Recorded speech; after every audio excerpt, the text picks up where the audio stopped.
When you have somebody like Grace Randolph that it's going to extol the virtues of a movie like this, that tells the actual base audience of Predator to stay the hell away. $136 million after 2 weekends with literally nowhere to go because Disney does not license their products out anywhere else, and a 105 alleged net production budget. This movie probably has, knowing Disney, $200 million all in. This movie needed to make $400 million to break even.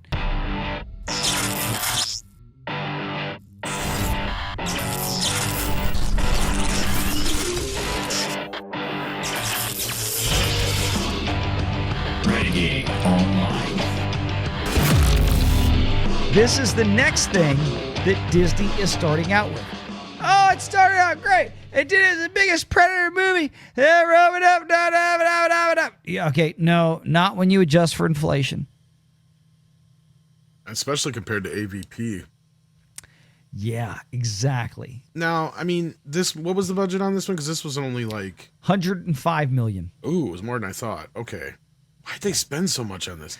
That was Is that all the reshoots and $105 million net of film tax credits. $105 million net of film tax credits. So right now, if we look at this, okay, and I'll pull it. Wait, let me pull over the summary. Here we go.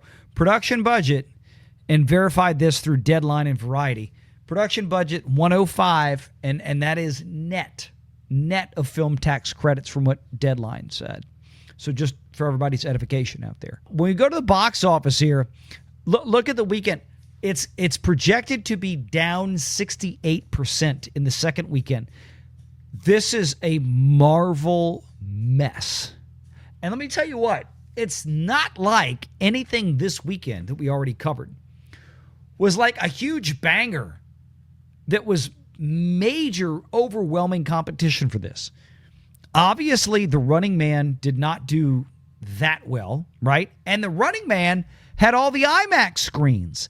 It still came in second place to Now You See Me, Now You Don't, which had 0 IMAX screens. It had some PLFs, but it had 0 IMAX. This is why I keep saying this is a perfect weekend to understand 2 relatively decent-sized blockbuster budgeted movies.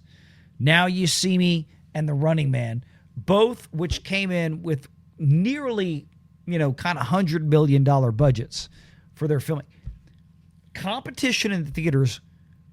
Do y'all still think, and I talked about this Wednesday, does anybody still think that Avengers Doomsday is really going to release next year on Christmas weekend when they already have, by contract, by legal contract, they have 0, and I mean 0 access to IMAX? Because Dune Messiah comes out the same day as Doomsday, and they're an IMAX brand ambassador. They will have all IMAX screens exclusively. And unless Dune moves, no. Dune was there first. That's just it, Tom. That's what I mean. Unless they delay Dune or something like that, then no. I'm telling you right now, I would be if Disney sticks with that release date next year, then Wall Street should revolt, because that is one of the most stupid business decisions ever in the history of the world. That movie should not be put out. This is a good weekend to exhibit that, because look, even the movie that had the IMAX screens didn't win the weekend.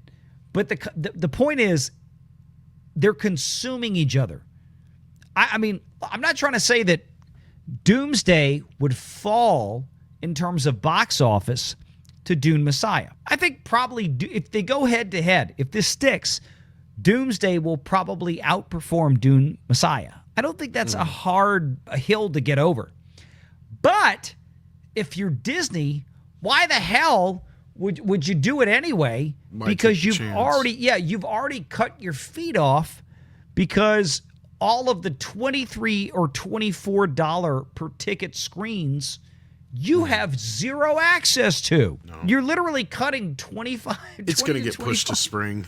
It's going to get pushed to spring. It's going to push to February.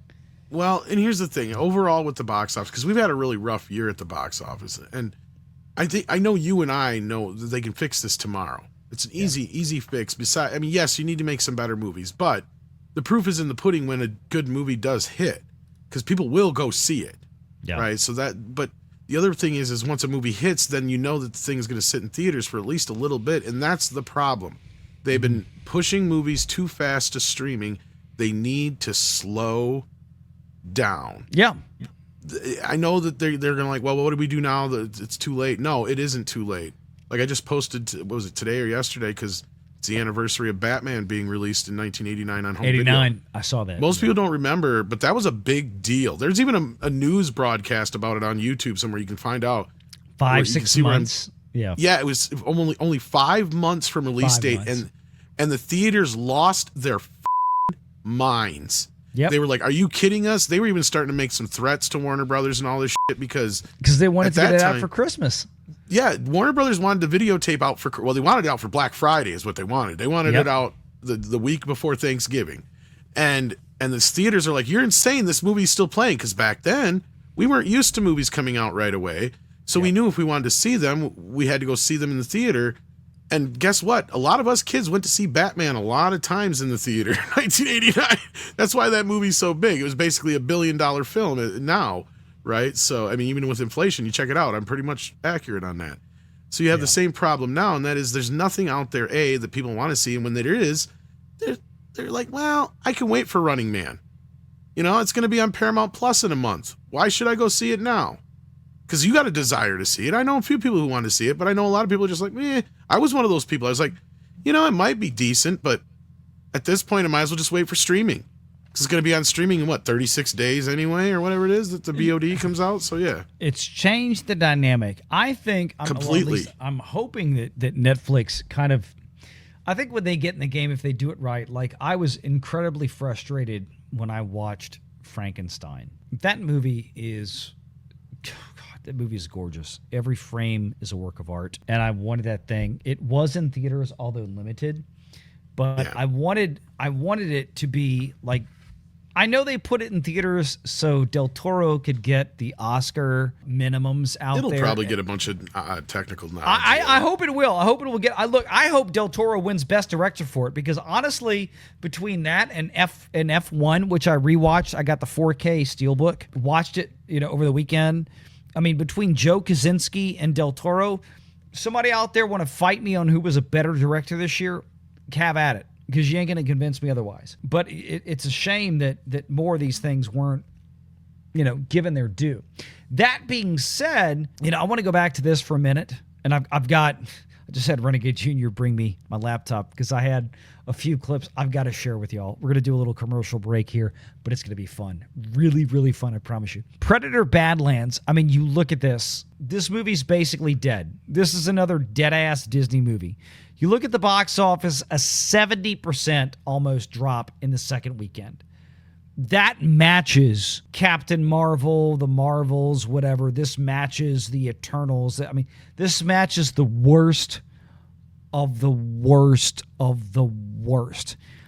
And, on the opening weekend, there was a lot of exuberance out there.